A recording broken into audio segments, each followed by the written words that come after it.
Okay, so now we're looking at how a hash algorithm can simply be like an application of it, but keeping it simple. So a hash table is a data structure made up of two parts, a table or an array of data and a key. So the hashing algorithm, you can take a key, run a hashing algorithm on it, and it will tell you where to store the data. So it will give you like zero, and therefore you store the data in there. Okay, so it's really important that you understand this hashing function can change. There's all different types. There's common types, but the benefit of it is basically if you run a hashing algorithm on that, and then it will tell you where to store it. Then again, if you want that data later, then you can just run the hashing algorithm again to go and find it. So it'll tell you where it was stored. The huge benefit of that is you don't need to use searching algorithms to loop through huge data structures.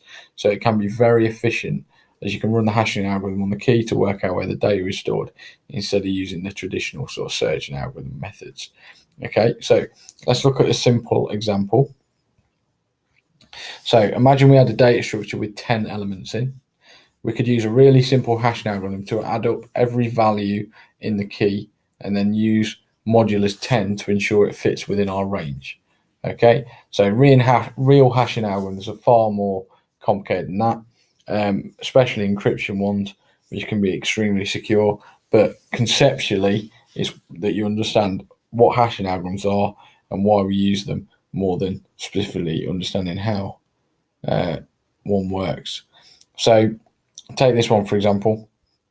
So 3 plus 4 plus 2 is 9, plus 5 plus 5 is 19, and then modulus 10, which works out the remainder. If you keep taking tens away, you'd end up with 9, which is why Dave stored there. Again, go up to location 5. We've got 7 plus 5 is 12, plus 4 plus 6 is 22, plus 3 is 25.